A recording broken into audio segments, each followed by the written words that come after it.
Hey, it's Benja. It's been a long time, but here are finally some news on what I've been up to. I will cover a lot in little time. If you want to skip to a certain subject, here is what I will talk about. First off, I now have a Twitch channel and will stream art creation and probably a bit of gaming during my breaks too.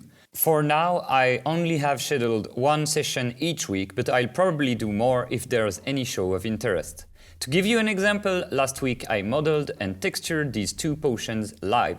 The result isn't the greatest, I admit, as I was kind of under pressure working in this environment and was talking with a few viewers at the same time. I'll have to get used to it, but it was fun and I can't wait to do more. Staying on the art side of things, I've been more into coding these past weeks, but still I've been doing a few stuff, including some textures for the Mayterials challenge that's going on Twitter. If you're interested in participating, even if you're late to the party, go check it out. I'll put a link in the description. About the state of my game. I'll make it short, but basically I've redone everything, yes, once again. I wasn't completely convinced by the prototype I showed earlier in DevLogs, so decided to start again. It's now my 9th iteration and I'm finally happy with it. So happy that I actually began to work on the player state and combat mechanics. Just to quickly recap, the character can now walk, run, sprint, jump, dodge by rolling, climb up certain slopes or slide if the angle doesn't allow it, attack and inflict damages, take damages, and die. And if it doesn't sound like much, I'm really happy that everything runs smoothly and is well organized and interconnected. Which means that if I'm rolling off a cliff, I will stop rolling and actually fall. If I'm attacking but taking damages, it will interrupt the attack, and so on. Which means that in my next devlog, I will finally present to you the combat mechanics for my game. As some are already implemented, but I'd rather refine them first. So for now, you know you can attack with a sword in close range, but of course I have other mechanics in mind. Now let's talk a bit about Unreal Engine 5. Let's be honest, I wanted to try Unreal because it looks amazing. You can read as much as you want on Unity versus Unreal. I guess the best way to know if it's for you is to give it a decent try, so I did.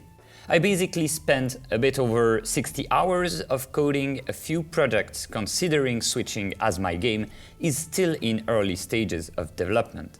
Here is what I liked and didn't about Unreal Engine 5. As said many times, it looks nice out of the box. You import assets and they look as nice as in Unity if you've spent countless hours learning how to make them look nice in Unity. The shadows are especially great looking. Blueprints.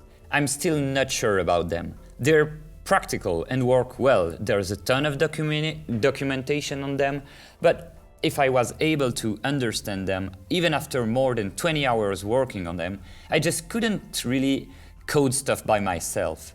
Whereas with C#, after a few hours only, I was out in the wild trying some stuff out by myself. Maybe it's just not for me. I found myself losing a lot of time organizing my spaghettis and switching tabs between all my blueprints. Like you do between your scripts in Unity, but for some reason the organization felt way more messy than in Unity. But I must say, it felt really easy to go through my code with blueprints when I didn't understand the behavior of something I did like maybe 2 days ago. It was easy to dive back in and understand it. I'm on a Mac, and as you may know, Epic and Apple are not in the best relationship right now. And this is the actual reason I won't continue in Unreal, at least for now. It is way too unstable to work on for now. It kept crashing over and over for stupid reasons. For example, if you use the search bar of a certain official widget, it crashes. You learn to avoid those things that make it crash, but in the first 10 hours, I'd say it has crashed at least 30 times, and there were quite a lot of bugs too. Unity crashes too, of course, and for no apparent reason sometimes, but just not as much. There are some features that are not yet implemented or working on Mac, such as nanites.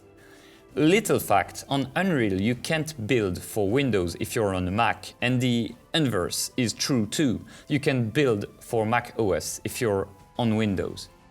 There's forum posts about this situation, but Epic doesn't seem to answer nor care about Mac users, which I can understand, but of course it's a shame for us users. So in the end, I won't be working in Unreal, but I would definitely suggest you try it, because even after that, I still love this engine. I'd rather work on Unity for now, but I will keep an eye on Unreal.